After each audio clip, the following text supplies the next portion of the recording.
nós vamos informar semana passada sobre a prensa que lo estava tendo diferentes casos de TBC do instituto. Basado TBC nós tomamos contato com o instituto e me tenho visto bastante com verdade nossa raia e ora é informação também da que mostra que tem 5 casos. Depois com diferentes instâncias a tomar nota disso aqui, a começar com onderzoek, dus investigação mais profundo, na teste mais grande, o resultado com mais grande, o resultado que está contagiado. Em caso que há 8 pessoas, o que me publica é o caso que está assintomático, que é a pessoa que não está level up, pode ter um risco grande para não verspreid TBC, mas não está tratado, não está pôr junto, dus uma situação de isolação.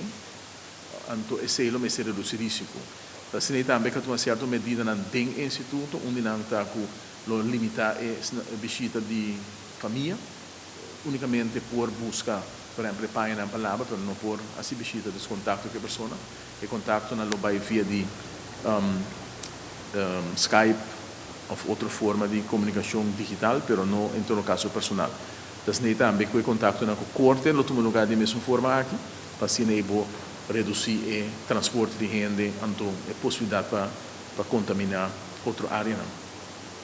Assim também, que tem reunião na AUE, cultura diferente, especialista que trata de terreno aqui, dus volksgezondheid, também tem gente de dokter de prisão, mas também especialista de hospital, longartsen, infecciologen, que lo atende aqui e lo vai mira se é necessário para tomar outro passo.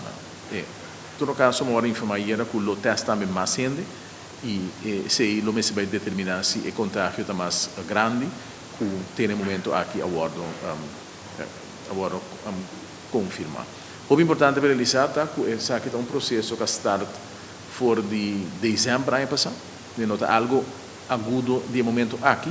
Sin embargo, a impressão que me tem no momento aqui está com no assim tudo passo não e basado na informação que eu recebi de outro departamento não, com tudo passo não correto agora tomar. Nota importante para mim uma investigação de aqui para nós sim lesson for também para o futuro.